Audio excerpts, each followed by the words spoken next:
Bismillahirrahmanirrahim.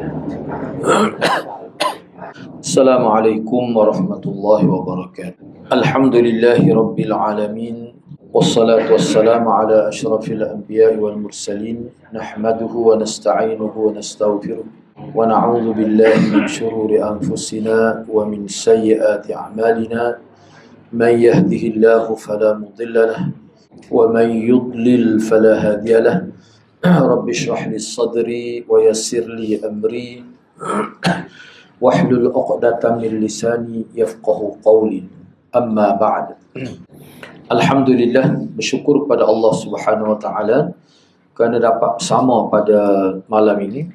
Insya-Allah pada malam ini kita akan sambung perbincangan fiqh Asma'ullahul Husna pada muka surat 121.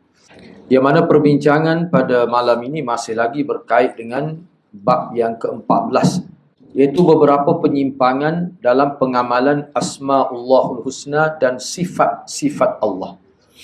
Yang mana hak dia sebut ni sebahagiannya telah disebut sebelum ini dan akan disebut sebahagian lagi, dan setengah tu memang ada berlaku pun di tempat kita, kesilapan-kesilapan.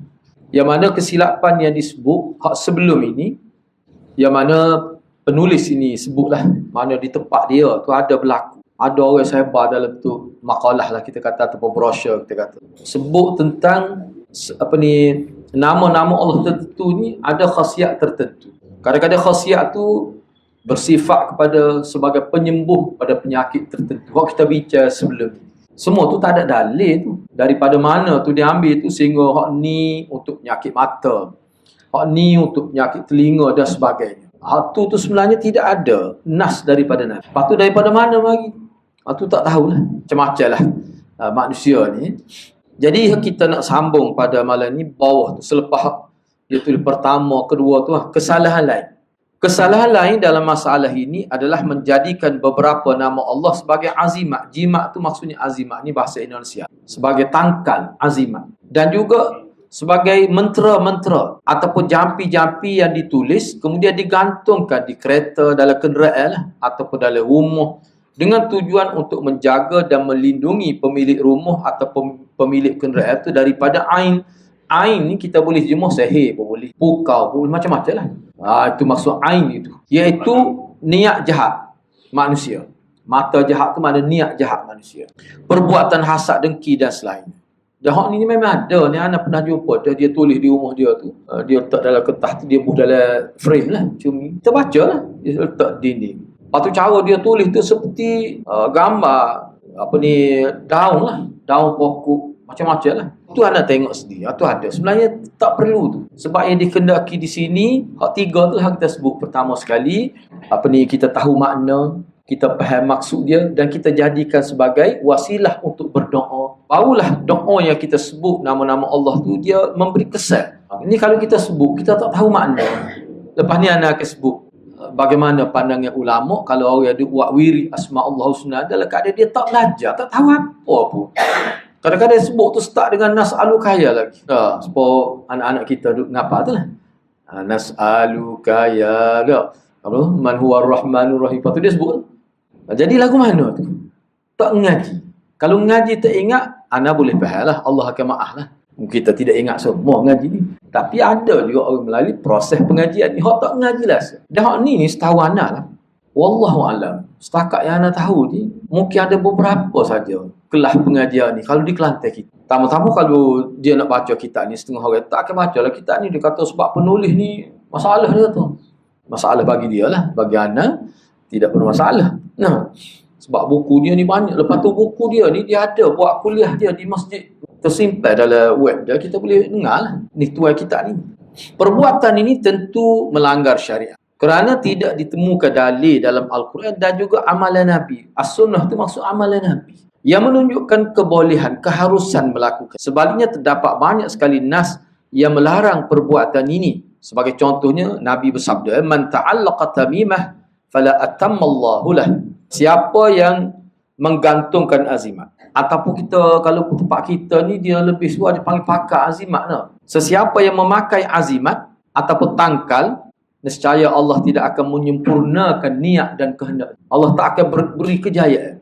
Kejayaan di sini makna kejayaan yang menyelamatkan. Cuma di sini ana ada buat pandangan ulama secara ringkas lah, ana sebut secara ringkas. Lepas tu dia sebut belakang tu dan hadis-hadis lain yang seumpama itu banyaklah. Baik, sekarang ni apa yang dimaksudkan? Apa yang dimaksudkan dengan dia punya hadis ini? Apa maksud sebenarnya? Jadi Allah tidak sempurna kan ni, dia ada beberapa pandangan ulama. Ada beberapa pandangan ulama. Yang pertama sekali, Allah tidak sempurna kan di sini. Salah satu dengan makna niat dia tu. Niat dia tu mana tak akan berjaya. Nak suruh terhindar daripada gangguan makhluk halus supaya dia tidak kena sihir. Tidak tercapai maksud itu. Itu salah satu maksud dia. Salah satu tidak sempurna ni bukan bermakna tidak berjaya niat dia tu. Boleh jadi niat tu berjaya, tak kena sungguh. Dia pun lagi yakin lah. Lagi rasa dia. Rupanya waktu tu Allah nak merosakkan dia sehingga dia yakin berjaya. Cuma yang maksud tidak sempurna di sini, kejayaan itu mungkin dunia saja. Hari akhirat langsung Allah tidak beri kejayaan. Jadi kalau berjaya di dunia, itu istidraj. Buat benda salah, tiba boleh juga. Tercapai juga maksud tu, dia panggil istidraj. Itu proses Allah nak menyesatkan seorang. Dia beri berjaya apa yang dia nak buat. Walaupun cara salah. Walaupun cara tu tak betul. Bercanggah dengan syariat dan sunnah. Tapi boleh juga. Oh, ni bahaya. Kalau tak boleh tu mungkin dia lepas ni tak buat lah. Tak ada apa dah tu. Tapi bila dia buat berjaya, ana rasa. Kalau Tok Muhammad kata kena renew 3 bulan sekali. Dia pergi je Tok Muhammad. Nak masuk power semula. Sekali pergi 100 riyal. Jadi atas orang tu Tok Muhammad boleh dah. Berapa tu? 1,200 tahun. Nah, lebih ada rotek pula. Ana jumpa lah kedah ni hadirat. Ana sebut dulu 300 tu. Dia tok ikat pinggan perut ni. Nego berah. Ambil buah halis dia. Dia terlepas omong dah tu. Kecek kanan diri. Anak Daud dia ngapa Quran dia kata tak boleh moci. Tak boleh warna dia kata jaya semua dia. Memang kaya dia. Orang kampung tu kata mula-mula tu kereta wira dia beli cash. Jadi dia yakin ada semua. Dia tunjuk kanan. Tu dia kata kena 3 bulan sekali kena bagi tu orang tu baru nak jampi pula. Kita pun tahu dah lah. Kita kata berapa bayar? Dia sekali lagi 300. Tak 300 kecil bagi token berah ni. Benda-benda gitu. Sebab tu anak kata bahaya. Buat benda salah. Tiba-tiba kehendak dunia tercapai. Menyebabkan dia rasa dia buat ni padahal salah. Itu dia panggil istidraj. Proses Allah nak menyesatkan manusia. Dan itu merupakan bala yang besar. Baik, kesalahan lainnya adalah menempelkan atau melekatkan asma Allah Husna ni di papan nama yang dipajang. Itu maknanya dipamerkan. Letak dinding lah. Jadi perhiasan dinding dan sebagainya. Tak tahu apa satu. Kalau orang mari tengok, oh comel khok ni. Orang kata gitu ya. Papan dan hiasan dinding tersebut menghiasi ruang-ruang pertemuan dengan seni kaligrafi Arab. Seni khat lah. Arab yang indah dan elok. Orang tengok, tak tahu dia pun. Bahkan bila orang tengok, oh comel, ni daripada mana ni tulisan? Oh gitu ya orang sebut. Jadi langsung tak tercapai maksud. Bahkan waktu tu menyalahi sunnah lah. Setiap mata yang memandang dekorasi tersebut akan terpukau serta memuji dia punya papan nama tersebut kerana keindahan dari segi tulisan, bentuk dan juga gabungan warna comel. Sekadar tu je lah. Adapun pengaruh terhadap hati sebagai penambah keimanan dan pendorong amal kebajikan tidak terpenuhi melalui perbuatan yang tidak syar'i seperti. Ada juga bentuk kesalahan lainnya, iaitu dengan sebahagian orang melakukan ihsa' terhadap nama-nama Allah seperti yang disebutkan dalam hadis. Itu dalam hadis itulah sebut sesungguhnya Allah mempunyai 99 nama, kurasa 100. Jumlahnya 100 tu cuma kurasa, maknanya 99 lah. Siapa pun yang melakukan ihsa' ni asal terjemah Arabnya menghitung. Ahsa yuhsi ihsa'an. Menghitung terhadap nama-nama itu, maka dia dijamin masuk surga. Lepas tu dia buat lagu mana? Berdasarkan kepahaman setengah orang, dia jadikan wirid Asma'ul Husna 99 sebagai wirid harian yang selalu dibaca di pagi atau petang. Dan dibaca tiap kali sesah menunaikan salat fardu. Bahkan ada yang secara khusus mengulang-ulang penyebutan nama-nama Allah. Satu nama Allah. Bukan semua. Nama Allah tu hingga puluhan atau ratusan kali. Tapi dia tak tahu apa pun maksud tu. Dia panggil nak ambil berkat saja. Lagu mana ni? Baik, kalau kita tengok di sini, penulis ni, Dr. Abdul Razak ni, dia nampak macam dia tak buka ruang, dia kata tak boleh langsung. Ana sedikit berbeza lah. Kita kena tahu ya dia ni. Dia kata tak boleh langsung tu maknanya bagi anak hak tak sekadar hafal gitu saja, sepuluh dia maksud dia gitu. Sebab kalau kita tengok dalam kitab, secara umumnya misalnya Imam Ghazali, Imam Nawawi, apa ni, Imam Khattabi, dia kata boleh pahala. Memang boleh pahala. Okey, anda nak baca sikit sini. Umumnya ulama kata boleh pahala. Anda nak ambil di sini, secara umumnya para ulama boleh kata sepakatlah. Baca, guna sebagai wirid atau berzikir dengan nama-nama Allah ni termasuk dalam kategori zikir. Dan ia sememangnya adalah perbuatan yang dapat pahala dan amat digalakkan dari Islam, walaupun tanpa mengetahui makna secara mendalam pada waktu membacanya. Ini adalah pandangan umum yang diberikan oleh Imam Nawawi dalam kitab dia, di mana beliau menyebutkan bahawa berzikir dengan lidah, termasuk sebut nama Allah kerana asma Allah Tuhan tu perbuatan baik, digalakkan syariat dan boleh pahala. Kena ingat ni, boleh pahala. Kalau kelebihan tu bincang lain pula tu. Boleh syurga tu lain pula perbincangan. Baik, kita nak sebut ni boleh pahala, bukan saja. Begitu juga Hafiz Ibnu Katsir. Lepas ni kita bincang lah, mana boleh, bila kata boleh pahala, zikir lagu mana? Kau sebut Ar-Rahman, Ar-Rahman, atau Allah. Kau lagu mana? Waktu suku pula. Nak ayatnya nama ni ada sebut nama ni. Ya Allah, Ya Razzaq, Ya Fattahu, Ya Alim. Baik, tak apa, kita tengok dulu. Ni nak ayatnya boleh pahala. Begitu ke Hafiz Ibnu Katsir sebut gitu juga. Ayat-ayat yang menunjukkan perintah zikir. Sepuan ni lah. Ni anda tidak baca semua, takut jadi panjang. Nah, ayatnya boleh. Baik. Apa alasan ulama? Misalnya Imam Nawawi, Imam Ibnu Katsir dan imam-imam lain lah, banyak lagi lah yang sebut tu. Apa alasan dia boleh pahala walaupun tak tahu makna. Dia kata, makna jadikan nama-nama Allah dan juga zikir-zikir lain sebagai wirid, memang boleh pahala walaupun tidak ada kefahaman tentang maksud dia tu. Engkau kita ni kau orang Melayu orang kampung tu. Gitu dulu, lepas ni kita bincang. Bawah tu dia ada sedikit qaid. Kemudian oleh kerana dia tu zikir, maka boleh pahala. Baik, yang kedua, ni sebagai nak merealisasikan perintah Allah. Sebab Allah dalam suratul Insan kan, dan sebutlah nama Allah tu pada waktu pagi, waktu petang secara umum. Jadi nama Allah tu termasuk wirid, zikir tu boleh. Baik, yang ketiga, boleh pahala ni secara umum, maksudnya secara umum, bukan secara khusus. Bukan kelebihan khusus, boleh pahala secara umum. Sebab kalau kita tengok dalam bab zikir ni, Nabi tidak sebut pun dia terikat dengan syarat mesti tahu makna, faham maksud. Hak naknya ikhlas. Tu orang panggil pemahaman secara umum. Baik. Walau bagaimanapun. Ni. Para ulama menekankan dalam konteks ni, nama-nama Allah. Walau bagaimanapun ulama menekankan bahawa pahala akan berganda. Dan tujuan hadis orang panggil fadilah, yakni dapat syurga tu, hanya tercapai apabila wirid tersebut diiringi dengan faham makna dan pengamalan tuntutan nama tersebut seperti yang telah dijelaskan sebelum ini. Ketiga perkara tu kan, faham makna, lepas tu faham makna dan kita faham maksud yang tersirat. Bukan sekadar faham makna saja. Ar-Razzaq, Tuhan yang Maha memberi, bukan sekadar kita tahu huraian dia tu. Yang ketiga, kita amal dengan cara bertawassul dengan nama Allah dalam doa kita. Hal kita sebut tiga tu kan, faham makna dan kita menghayati masa kita baca. Lepas tu kita amal dengan menjadikan nama Allah sebagai orang panggil tawassul. Ya Allah, contoh bila kita nak Ya Allah, Ya Razzaq, Ya Fattah, Ya Alim, luaskanlah rezeki aku pada hari ini.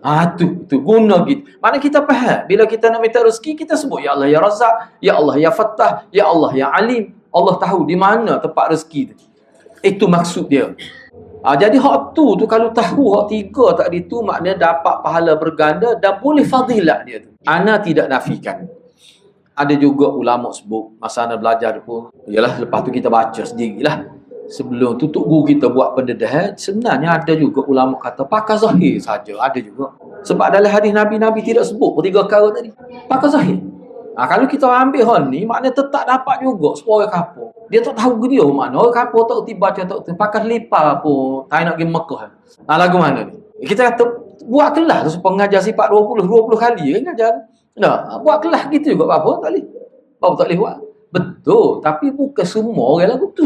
Sebab tu ada ulama kata memang boleh. Berdasar pada nas secara zahir. Tak ada dikaitkan dengan reti makna, tak ada dikaitkan dengan penghayatan sebab nak hayat ni kena reti makna, kena faham. Lepas tu hak bertawassul dengan nama Allah tu, bila sebut tu memang hak tu orang kapal amat je. Sebab tu bila dia nak berdoa dia sebut doa alhamdulillahirabbil alamin. Yalah tu. Sebut nama Tuhan tu. Bagi anda kalau hak ni lebih bersifat kita kata mengambil kira orang-orang kampung, orang-orang yang awam yang tak tahu. Sebab kita main ngaji sokmo ni, tidak kelah orang awam ni. Tidak kelah orang kampung maksud anaknya. Benar-benar gitu. Hukum mana pun ada ulama kata, untuk boleh pahala berganda dan dapat fadilah khusus ni, mesti 3 kali. Tahu makna? Penghayatan, dan dia guna dengan cara yang betul. Iaitu bertawassul dengan nama Allah dalam doa. Tu memelah dia hadrat. Kena ngajilah tu. Baik, seterusnya. Kesalahan lainnya, sadilah.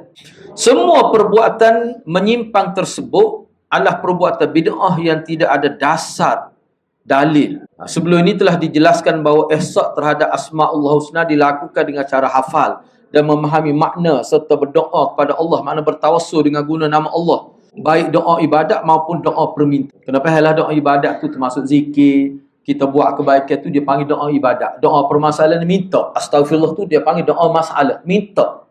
Doa ibadat ni kita buat benda baik tu lah. Sebab doa jugalah.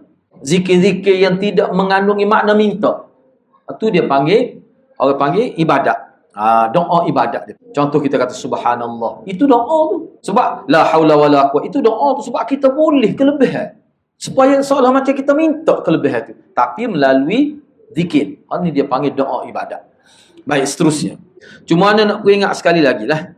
Hak dia sebut sana itu untuk dapat kelebihan yang sempurna. Jadi kalau mak kita duduk di rumah tu, dia duduk sebut nas'aluka ya man huwallah, dia sebut sampai habis lah. Bermula dengan Allah Ar-Rahman Ar-Rahim, sebut. InsyaAllah kita dapat. Ramai yang berpandang gitu. Contoh Imam Nawawi sendiri. Dan juga Ibnu Katsir, ramai lagi orang lain. Boleh tengok lah. Baik, seterusnya. Selain itu, tak sedikit orang yang bersikap berlebihan, yang meyakini bahawasanya masing-masing nama Allah tu memiliki keistimewaan dan rahsia yang tersembunyi. Ni dari sudut batin ni, puak-puak kerohanian. Ni masalah.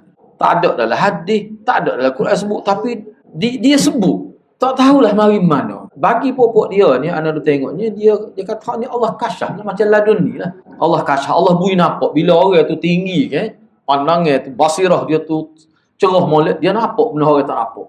Anda ingat Superman pun anda tengok dia nampak di dinding. Tidak gitu kan masa kita budak-budak kan? Tidak gitu lah. Anda pun pelik kot Superman. Tinggi kat lah juga tu. Memang tinggi pun. Tapi gong budak-budak kata lah. Pakai luar, nak luar kecil. Tegang. Dia gini hadirat dalam agama kita simple. Orang panggil agama, ibadat ni dia kena sabit pada Nabi. Kalau tidak, dia jadi bercelaru. Tu yang mudah. Kalau orang ni dia boleh buat kenyataan, mengikut kemampuan dia, atas dasar dia ni dapat ain basirah. Lepas orang lain kata gitu juga. Tak buat marah lain pula. Jadi agama ni tak standard. Akhir sekali silap-silap boleh. Kalau hak ni kata gini. Tok Wali hak duduk atas bukit ni kata gini. Tok Wali hak duduk dalam tanah kubur ni kata gini. Lepas tu hak Nabi mana? Sebab biasanya orang hak buat ni dia lebih tinggi daripada hak Nabi. Fadilat dia tu lebih tinggi, lebih mudah. Orang akan ambil tu. Sebab kita kena ingat adalah Tok Guru ni bila dia nak kata gitu, dia ambil masa lama juga nak bina karakter dia. Bila anak murid dia tu percaya ke dia tu. Bila anak murid percaya ke dia, baru dia ayat tu. Dia tak ayat lalu, start kelas mula-mula tu dah ayat lalu dah.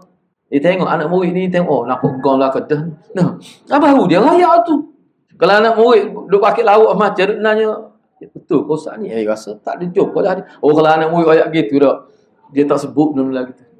Mana ustaz sebut gini ni, ustaz kata Nabi ni berqasidah ni dalam kitab mana misalnya. Cuba anak murid tanya nak tanya. Anak kena dah ni. Anak pergi rumah dia, malah sebut siapa dia. Dia kata ni doa tu kenali, ambil tu kenali ni ada sanad dia lah siapa ke Nabi. Dia sebutlah, anak pun tak ingat, tak je baca tu. Kita pun tak je dengar. Tanya dia, apa minggu depan ni akan mari kitab tu. Minggu depan kita tanya tak ada pula. Siapa 3 minggu. Minggu kita tanya dia marah. Dia kata anak kata ada. Kalau anak kata tak ada. Dia tak kata gitu, cuma dia kata kalau anak kata ada. Anak kata masalah, anak nak tengok dalam kitab mana sebab anak tak jumpa. Dia tak mari, anak pergi rumah dia. Anak pergi rumah dia. Sebenarnya ada kerja lain, cuma tahu alamat dia sini pergi tu dia buka pintu tengok anak depan mula kejut apa dia. Anak kata anak nak tengok kitab terus tak payah mau. Dia kata anak kata entah ni kata nak malu orang macam-macam dia kata. Padahal kita pergi sore ya bukan dia amat. Anak ayah dia jadi anak kata ustaz jangan bohong dalam agama. Kalau tak ada ayat tak ada. Ada ayat duduk rumah betul-betul nak ayat. Ini sebab tu kalau anak murid tanya, tok guru akan beringat. Anak pengalaman mengajar ni banyak kita. Bila anak murid sebut tu dah, Klik tengok rumah. Oh, ada kesilap. Dia manusia tak lagi. Ni mai ho belaka. Betul belaka. Sedap anak goreng. Berasak tu guru goreng. Berat anak tak boleh lagu tu. Sebab itulah kita kena ngaji ramah guru. Kadang-kadang Tok Guru ni sebut, tak serupa Tok Guru tu. Situlah dia panggil ada muzakarah ilmu. Ustaz anak tahunya begini. Beringat Tok Guru. Kalau tak baca cuti hari tu. Anak murid ni ramah tidak gah ada juga. Ramah tidak gah ni masalah. Tu kebaikan dia. Ni mai samina wa ata'na belaka ni kan. Oh nanti tengoklah. Ana sebut gitu sebab ketara sangat lah. Tengok dalam internet kat rusing gitu. Benda tak nak sabar pun ramah tu hak cerdik ada ngaji tu. Yang ada betul belaka. Makna percaya tu percaya yang tak kena pada tempat. Kepercayaan kepada guru ni dia ada kaedah dia. Tak boleh percaya ikut sik gitu. Baik, cuba kita tengok lagi di sini. Ni misalnya. Contoh dia kat sini. Sehingga mereka meyakini oleh kerana setiap nama-nama Allah itu ada kelebihan khusus sampai ke tahap mereka meyakini bahawa setiap nama Allah tu ada khadam yang jaga. Bila kita baca tu khadam tu akan berkhidmat pada kita je. Dia akan melayani kehendak kita. Kalau kita buat sebagai rutin berzikir dengan sebut salah satu nama Allah tu, khadam yang jaga nama Allah tu dia akan bantu kita. Hak itulah mari keramat, mari gapo pelik-pelik. Orang-orang yang melakukan ini meyakini bahawa mereka berhasil gapo dia kata tu? Membongkar rahsia nama Allah Al-Husna yang selama ini bersifat gaib dan tersembunyi. Jadi teka-teki itu mereka berjaya merungkai. Apa tu? Sebab mereka ni ada ain basirah. Pancara cahaya yang terang tu. Siapa mereka kasyaf. Siapa mereka ilmu laduni.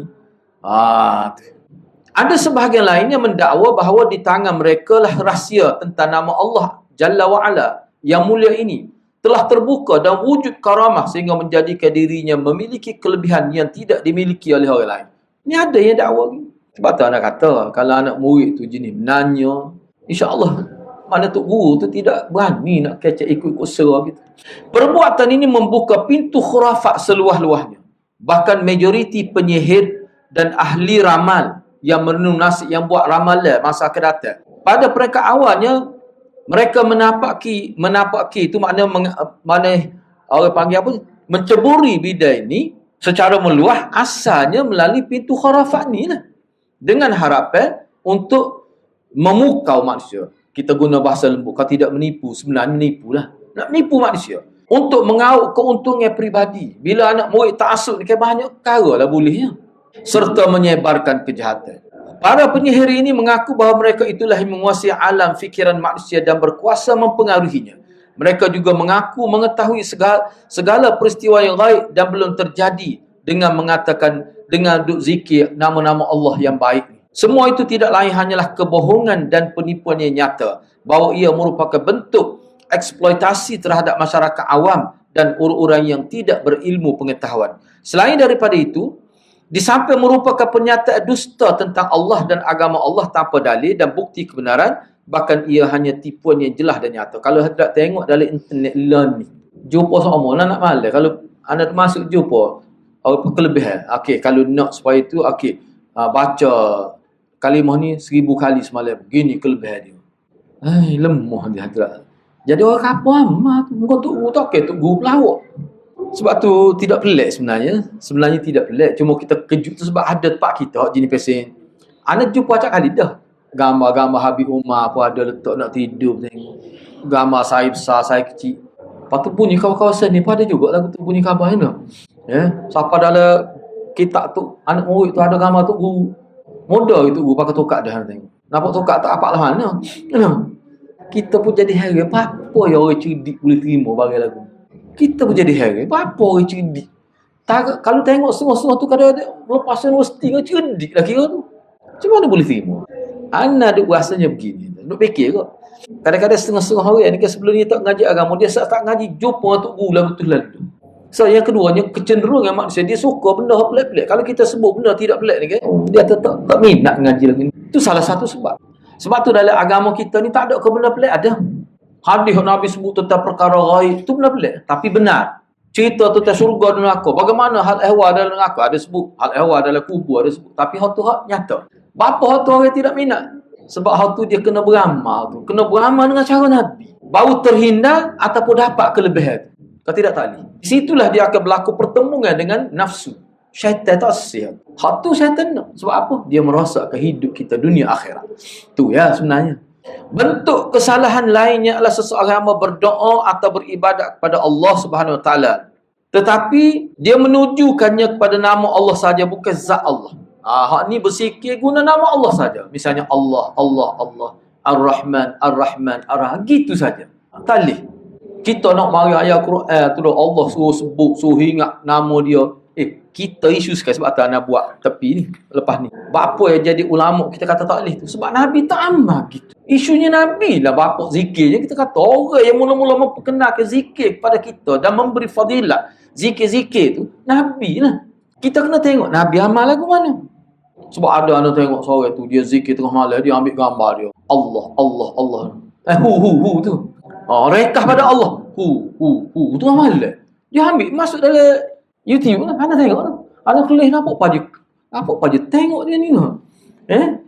Kelih kau kening tu kata, Allah, dia penipu tu lah ni. Allah hati hadap tarak gambar. Gitulah. Sebab tepi rumah Hana tu, hu tu kena tangkap. Tak ada kabul. Malah ganggu. Nak tidur, dia sekali dia itu tu kan. Dia 3 ekor tu. Lega kita lah ni. Sebab apa? Mengganggu orang report lah. Ni pun kena report juga. Serabut kita terang. Apa agama ni tidak ikut selera kita. Nabi amal lagu mana? Kita tidak kata tak malih. Allah semua orang tahu nama Allah. Semua orang ada huraian, ada makna. Dia maksud Allah ni lafzul jalalah tu sebagai ketua segala nama Allah. Orang tahu tu. Isu dia nak amal untuk zikir, Nabi buat ke tidak? Bila Nabi tak buat, mana lebih tahu kita dengan Nabi? Kamu buat tu sebab apa? Sebab dia anggap ada kelebihan. Siapa yang beri kelebihan tu? Kalau orang Nabi tentu ada kelebihan. Dah paling besarnya adalah lafaz yang Nabi ajar pada kita, walaupun gabungan kalimah yang sedia kita maklum, itu wahyu daripada Allah. Itu paling besar. Kesalahan lainnya, seterusnya sini kita begini. Perbuatan ini tergolong sebagai satu kekeliruan. Maka dari itulah tidak boleh seseorang mengatakan, saya menyembah nama Tuhan saya. Tak boleh. Kita menyembah Allah, bukan menyembah nama Allah. Tidak boleh seorang mengatakan aku menyembah nama Tuhanku, atau aku sujud kepada nama Tuhanku. Tak boleh. Ia juga tidak boleh berdoa dengan kata begini, wahai nama Tuhanku, kasihanilah aku. Tak boleh. Kena sebut ya Allah ya Rahman. Allah ya Rahman. Ya Rahman itu sifat kepada Allah. Bolehlah tu. Ni wahai nama Tuhanku. Ya, contoh kata yasmi Rabbi. Oleh kerana itulah Nabi SAW ketika menerima wahyu Allah yang berbunyi Sabbihisma Rabbika, dia tidak setakat Rabbika, dia awak mari sifat ke Al-A'la. Sabbihisma Rabbika, dia awak mari Al-A'la. Sebab tu Nabi bila dia berzikir ke Subhanallah, Allahu Akbar, Alhamdulillah. Tak ada Nabi berzikir Allah ataupun hu. Huwa kan ada lah Quran merujuk pada Allah. Enggak anta pun ada. Parut lah tu anta gitu dah. Lepel lah. Tahu lemah nak pilih. Sebab agama ni mudah ni. Nabi ayat ni bila orang kapal biasa pun boleh bayar. Tak payah. Apa yang jadi payah itu? Kita ambil lagi. Sebab Adi ni ujung lah ni. Lepas ni kita bincang khusus lah. Setiap nama Allah itu. Baik, seterusnya. Dan ayat lain misalnya. Fasabbih bismi rabbika, Allah mari al-azim. Sifat dia. Nama dia tu tapi dalam bentuk sifat yang maha agung. Bertasbihlah dengan nama Tuhan engkau yang maha agung. Sebab tu kata subhana rabbiyal azim. Atas perintah ayat ni lah. Tidak Nabi kata al-azim, al-azim, al-atad. Memang al-azim tu nama tu kan. Beliau SAW langsung melaksanakan perintah dalam ayat ini dengan membaca kalimah subhana rabbiyal a'la, subhanallahil azim. Dia gabung tu. Dia tidak sebut al-ala saja, tidak. Dia tidak sebut al-azim saja. Dan ketika sujud dia baca subhana rabbiyal azim. Ketika tu khilaf lah tu subhana rabbiyal ala tu masa sujud. Kalau kita bincang dah dulu Sunan Nasa'i dulu. Ulama khilaf tu kita bincang dah. Tak apalah. Maha suci Tuhanku yang maha agung. Hak nak ayat sini ke dia? Nabi tidak berzikir dengan al-azim saja. Nabi tidak berzikir dengan a'la saja.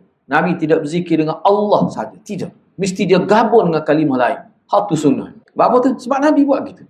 Sebenarnya kalau ada sahih hadis, hak sahih, Nabi berzikir Allah, tak jadi masalah. Tak jadi isu. Tak akan jadi isu. Baik, cuba kita tengok lagi di sini. Contoh kesalahan lainnya adalah ketika seseorang berdoa dengan menyebut sifat Allah tabaraka wa ta'ala semata-mata. Sebagai contoh, dia kata, wahai rahmat Allah, berilah rahmat kepadaku. Bukan wahai Allah, wahai rahmat Allah, wahai tangan Allah. Dan ungkapan doa yang seperti itulah. Jadi perbuatan demikian tentu saja tidak boleh dibenarkan. Tidaklah dibenarkan. Hal ini disebabkan ungkapan dalam doa dilakukan dengan meminta kepada zat yang disifatkan, iaitu Allah. Bukan sifat dia tu, Allah yang disifatkan dengan sifat itu. Dia sebenarnya timbul persoalan, apa yang jadi timbul benda lagu ni? Sikit atau apa duk kalut ibu. Isu dianya, isu perbandingnya. Standard agama kita bila kata ibadat, Nabi buat ke gini. Itu standard ibadat kita. Nabi buat ke gini. Nabi baca Quran lagu ni kau. Nabi buat lagu ni kau. Nabi. Bila timbul gitu, maka tak ada. Bila kata tak ada, itulah timbul perselisihan. Itu asal dia. Sebab tu kalau kita tengok dalam konteks Malaysia, cuba perhati. Kita tengok antara ustaz-ustaz ni duduk bertengkar lah, berkhilaf dalam bab hak dalil, dalam bab dalil sebenarnya. Sebab tu dia bukan bertengkar semua perkara. Walaupun kita kata dia ni di istilah dilabelkan sebagai, kita kata ke dia gitu. Alusul aswaja lah, kita kata aswaja. Ana pun tak tahu aswaja ni nak eja lagu mana ke arah ana pun tak tahu. Tak apalah, tidak. Mungkin ada kot Jawi tu. Tak apalah, biarlah tu. Apakah dipanggil salafi ni bila dia ni kita kata khilaf tu, khilaf semua perkara tidak. Dalam bab-bab tertentu. Bab tu bab apa jadi khilaf? Bab apa hal lain lagi tak khilaf? Dalil. Dalil ni ke dia sabit ke daripada Nabi tu. Tu yang benar. Sebab tu dia ada pula satu puak anu tengok bahaya. Dia kata bukan semua Nabi tak buat, tak boleh buat. Dia mari kutu. Itulah tu kita malah nak kata payah orang caw kobi, caw badak, orang ubi dia tak ada. Dia tak tahu orang kecek bab dia. Orang kecek ni bab ibadat. Nak selisih nak buat dapur depan, kau belakang, kau tepi, kau atas, ke dalam tanah ikut. Tak apa selisih tu. Bukan ibadat tu. Bila kata ibadat, dia mesti orang panggil tauqifi, mesti daripada Nabi. Tak ada alih. Itu benda-benda gitu. Kalau cuba perhati, kalau benda biasa tak hilang. Bukan saling puji memuji pula. Saya setuju hal ini. Kan biasa kita jumpa kan? Apa tu? Sebab ada dalil. Macam-macam lah ni hadirat. Pelik, kita tengok pelik. Kadang-kadang orang ngaji agama khusus boleh PhD, tak kira lah PhD mana pun. Ingat mudah lah dapat PhD ni. Tiba-tiba kecek benar pelik-pelik. Kadang-kadang sama dia pun jadi kritik pula. Baik, cuba kita tengok sini. Kesalahan lain dalam masa ini adalah meletakkan kata abdun, mana hamba, di depan nama selain nama Allah. Dia abdun ni, dia lebih khusus. Kalau ulama kata, kalau ulam tidaklah khusus sangat. Sebab ulam ni ada banyak makna. Abdun ni, itulah daripada kalimah itulah tu ibadat, ubudiyah. Kalau ulam ni lain. Sebab ulama di India ada nama ulam Rasul. Nah, ada. Sebab tu ulam tu lain. Abdun ni lain. Lebih khusus. Tak boleh. Di depan nama selain nama Allah. Sebagai contoh dia buat Abdun Nabi. Abdun Nabi dia tu. Ataupun Abdul Ka'bah. Hamba Ka'bah. Buh nama ke? Ya buh nama dia, anak dia. Ataupun Abdul Umar. Ada bentuk tarkib idafi. Abdul Umar. Dan nama serupa yang lain, gitulah. Tak boleh. Kalau selepas Abdul tu nama Allah, tak apalah. Abdul Rahim. Itu tak apa. Para ulama rahimahullah menyepakati, yakni sepakat pengharaman nama seperti itu. Penggunaan nama seperti di atas merupakan bentuk syirik terhadap tauhid rububiyah dan tauhid uluhiyah. Dari segi sembah Tuhan pun salah, dari segi rububiyah pun salah. Tak boleh. Semua makhluk adalah milik Allah dan mereka adalah hamba Allah. Tak boleh kita kata ni hamba Rasul, ni hamba umat. Tak boleh. Umat tu sendiri hamba Allah juga. Hanya Allah yang menciptakan dan mengadakan mereka. Allah menciptakan mereka agar menjadikannya sebagai satu-satunya Tuhan yang berhak disembah. Kekeliruan lainnya lagi ialah memberikan nama kepada manusia seperti Nabi SAW dan lainnya dengan salah satu nama dari Asmaul Husna yang hanya dikhususkan untuk Allah. Sebagai misalnya ungkapan seseorang, dia bubuh nama Al-Awwal. Dialah Al-Awwal dan Al-Akhir. Sebab kata Muhammad ni maksudnya, dialah Muhammad tu maksudnya Rasulullah. Tak boleh bubuh Muhammad tu, boleh. Misalnya dia letak, contoh dia letak Muhammad tu, dia letak Muhammad sallallahu alaihi wasallam. Misalnya, tu tak boleh. Muhammad tu tak apa ramah. Ataupun ucapan dialah Az-Zahir, ataupun dialah Muhammad ni, kalau tengok Arab dia, dialah huwa Muhammad, dialah Muhammad. Muhammad tu maksudnya Muhammad secara makrifah. Secara makrifah. Makrifah ni maknanya khusus. Tu tak boleh. Dialah Az-Zahir. Misalnya kita buh nama anak kita ni, tak boleh lah. Huwa Az-Zahir, huwa Al-Batin, huwa Muhammad. Tak boleh. Maksudnya Muhammad tu Rasulullah. Jadi gitu, tak boleh. Jadi keliru gitu. Kesalahan lainnya ni dia panggil, dia ada khusus ni kalau kita dalam kitab pengajian hadis pun dia ada bab tasmiyah. Bab tasmiyah, bab penamaan. Kalau dalam kitab Adabul Mufrad tu dia ada panjang bicara, tak habis lagi bicara tu. Bab nama saja. Bicara tentang nama berpuluh-puluh hadis dibawa oleh Imam Bukhari. Kesalahan yang lainnya dalam masalah Asma'ullahul Husna ini adalah melakukan sesuatu tanpa memperhatikan penghargaan atas nama-nama Allah dan mengaplikasikan penghargaan tersebut. Kena tengok tu. Beberapa nama khas dari syariat kita telah melarang. Beberapa nas yang khusus, dari syariat kita telah melarang penamaan makhluk dengan nama-nama Allah Jalla wa'ala. Yang pelarangan tersebut termasuk segala perbuatan yang mengarah pada sifat tidak menghargai nama-nama Allah. Dalam kitab Adabul Mufrad tu, kita pun bicara sebenarnya ada setengah nama Allah tu kita boleh bubuh. Kita kata apa dia? Kita sebut apa? Al-Alim. Alim. Ada ulama kata boleh. Sebab alim ni manusia apa? Ada alim. Cumanya supaya kita tahu wujud. Hayyun. Allah pun guna. Tapi dengan maksud. Betul waktu kita pun faham. Tapi Allah tak boleh. Ada setengah tu tak boleh. Misalnya Al-Mutakabbir. Itu tak boleh. Isu dia sekarangnya, hak mana yang terbaik? Tak usah berlaku. Bila berkait nama Tuhan, walaupun kita kata boleh takwil dengan makna gini, lebih baik tak usah. Hak tu memang sebut dalam syarah Al-Adab Mufrad supaya tidak jadi terkeliru. Kalau nak bubuh juga, buh abdun. Manakala cuba tengok di sini Allah berfirman, kita nak habislah sini sebab minggu selepas ni kita masuk pada perbincangan khusus lah berkenaan dengan setiap satu nama Allah. Misalnya Allah berfirman, ni ayatnya bimbang takut bila kita guna nama Allah walaupun mungkin setengah-setengah tu dibenarkan, tidak salah dengan maksud, sesuai dengan maksud manusia. Sebuah kita sebut tentang ilmu lah. Kita bincang di pasal ada tu. Ilmu bila dikaitkan dengan Allah maksud lain. Ilmu bila dikaitkan ilmu Allah, maknanya Allah berilmu. Tapi bila kata ma'rifatullah, maknanya bukan kita kata Allah bermakrifat tadi. Ma'rifatullah maknanya berkait dengan manusia. Allah orang tak kata ma'rifatullah. Orang tak kata arif. Allah ni orang tidak guna arif dalam bahasa Arab, dalam bahasa Quran hadis. Tapi alim digunakan. Sebab tu ilmu Allah, mana ilmu Allah ni luas, tak bertepi, ihatah. Tapi orang tak kata arif kepada Allah. Dia lain tu. Itu benda-benda gitu kita kena faham. Walaupun ada setengah-setengah kalimah kita bicara sebenarnya boleh. Ulama kata boleh. Tapi hak molek tak sah. Dia lari daripada khilaf. Banyak lagi nama lain boleh. Buh nama Nabi tak apa. Buh nama Nabi tu. Apa untuk nama Tuhan? Walaupun mungkin setengah tu boleh takwil dengan makna harus. Tapi lebih baik tak sah. Wa malakum la tarjuna lillahi waqara. Malakum la tarjuna lillahi waqara. Mengapa kamu tidak takut akan kebesaran Tuhan? Siapa nak ambil nama Allah walaupun mungkin boleh ditakwil. Molek tak sah ni dari sudut penghargaan nama Allah. Tak sebut nama kita lah dan nama Khalik kita. Kita ni makhluk. Tuhan tu Khalik, tak sah lah nama Khalik kita. Hak tu lebih baik. Walaupun ada setengah kata boleh kita bicara. Tak sah. Lebih molek. Hak tu bicara tu dalam syarah Adabul Mufrad. Makna kata waqara dalam ayat ini adalah pengagungan kepada Allah Subhanahu Wa Taala. Nama-nama Allah itu milik Allah semata-mata. Sehingga mengagungkan nama Allah itu adalah sama seperti atau tak beza dengan mengagungkan Allah. Bila kita mengagungkan Allah, nama Allah pun begitulah juga. Tak salah letak pada kita. Walaupun dari segi bahasa, boleh. Di antara kesalahan terhadap asma Allah yang sudah merebak di zaman ini, yang tentu saja bertentangan dengan sikap pengagungan yang semestinya ditujukan pada nama-nama Allah, adalah meletakkan lembaran kertas, buku-buku dan surat-surat khabar yang memuat nama-nama Allah di lantai atau tempat sampah misalnya. Itu tak boleh lah.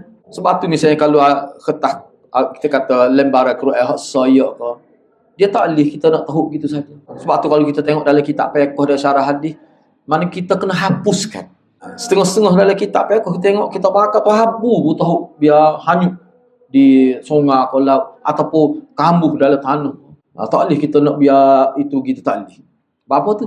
Atas dasar waqara, nak hormat, nak mengagungkan. Tak boleh. Sebab tu dia dalam konteks molek seperti di Majlis Agama Islam dia ada tempat pelupusan Quran lah. Dia ada tengok ada tempat dia bakar khusus dia. Dia ada tempat kita pergi, dia pakar, memang takut jadi lah. Yalah, jadi hilang hormat jadi. Jika Nabi sendiri SAW sahaja sengaja tidak menjawab salam ketika sedang berada dalam bilik mandi demi menghormati nama-nama Allah, orang wisalah Nabi tak jawab sebab assalam tu nama Allah. Nabi tak jawab. Selepas tu baru Nabi jawab. Bagaimana mungkin para pengikut Nabi meletakkan nama-nama Allah itu bahkan membuangnya di lantai tanpa menghiraukan? Jadi tak kena lah lagu tu. Ketahuilah di antara bukti ketaatan kita kepada Allah Tabaraka wa Ta'ala adalah menyediakan satu tempat yang dikhususkan untuk kertas-kertas yang mengandungi teks suci, yakni Quran. Termasuk hadis lah. Sebagai wujud, sebagai tanda ada memuliakan nama-nama Allah dan juga kalam Allah. Sekaligus memfokuskan, memberi apa? Kita kata perhatianlah terhadap keagungan Allah. Sesungguhnya hanya Allah lah sebaik-baik tempat kita minta pertolongan. Baik, habislah perbincangan hal tu. Kemudian tingkatan utama Asma Allah Husna, muka surat berapa? Muka surat 135 tu. Kita baca lalu lah sikit. Kita baca lalu. Sebab dia pun tak habis lagi. Kita ambil sikit lagi. Sekarang ni kita masuk 15 sebelum masuk kepada perbincangan khusus. Anda tak teringat dia punya nombor sana. Ingat kau masuk lalu dah. Ni tingkatan keutamaan. Kita bacalah sikit kemudian bila habis ni tu kita masuk bermula dengan nama Allah itu. Muka surat 135 tu. Okey, tingkatan keutamaan asma-Allah dan juga sifat-sifat Allah. Dalil-dalil dari Al-Quran dan As-Sunnah menunjukkan bahawasanya tingkatan keutamaan nama-nama Allah dan sifatnya yang mulia memang ada bezalah, berbeza-beza. Kalau kita kata 99 dan lebih daripada 99. Bahkan Nabi SAW pernah menyebutkan bahawa Allah memiliki satu nama yang teragung. Apabila hamba Allah berdoa dengan menyebutkan nama itu, pasti dikabulkan doa dia. Jika ia minta pada Allah dengan menyebut nama-nama tersebut, pasti diberinya permintaan. Orang yang berpendapat bahawa tingkatan utama Asma'ul Husna tak ada beza antara satu nama dengan nama yang lain, maka sesungguhnya pendapat tersebut tidak tepatlah.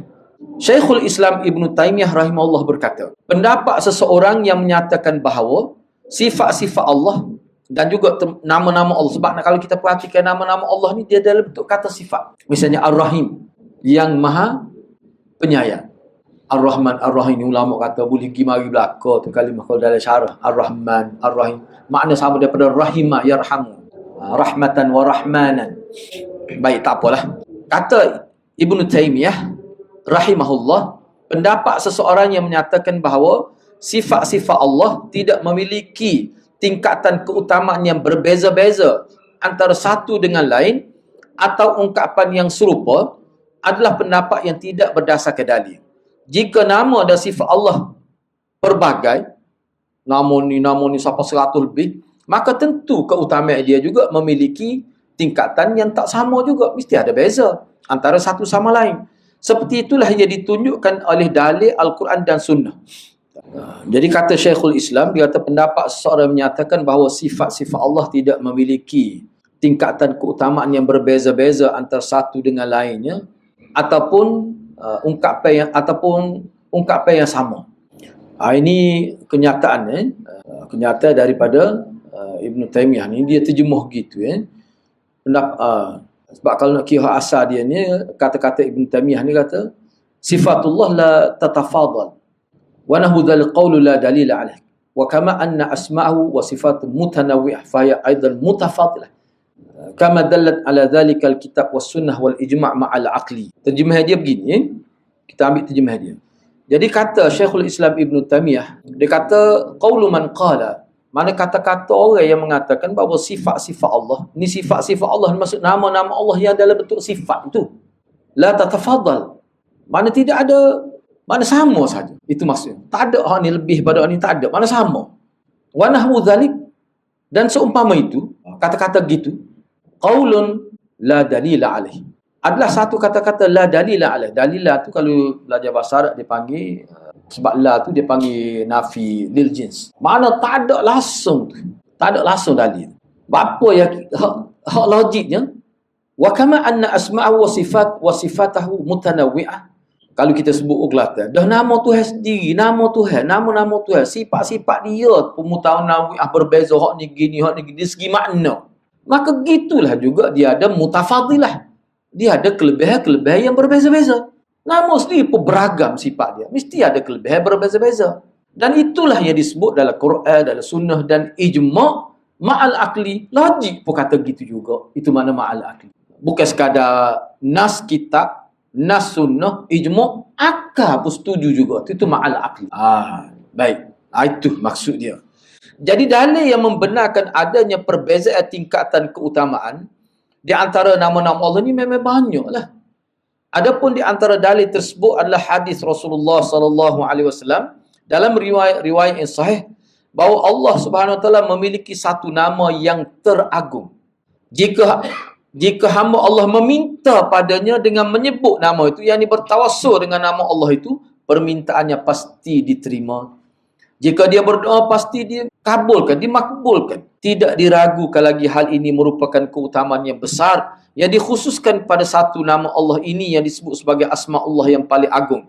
Kiranya kita perlu memeriksa beberapa hadis tentang nama Allah tersebut. Setelah itu kita memeriksa pula pendapat yang berasal dari ulama yang menentukan nama. Jadi nama Allah tu kat mana? Allah ke? La ilaha illallah ke? Gabungan tu kat mana? Tu pula. Sebab dia ada khilaf pula tu. Baik. Kita ambil sikit lagi. Kita perhabiskan ni lah. Perhabiskan ni. Pada dia hasil sekat tu. Nah, kita sambung mula tu. Diriwayatkan oleh Imam Ahmad tu. Kita bincang minggu selepas ni insyaAllah. Dia rasanya untuk satu sesi lagi habis lah. Ni kalau habis lah. Kemudian lepas tu lah. Muka surat 134, 135 tu lah kita masuk. Perbincangan secara khusus. Tentang setiap satu nama Allah ni. Bermula dengan Allah tu lah. Gitu. Jadi anak setakat itulah dulu. Mudah-mudahan Allah berkati kita semua. Aku qouli hadza wa astaghfirullahal azim li wa lakum. Wassalamualaikum warahmatullahi wabarakatuh.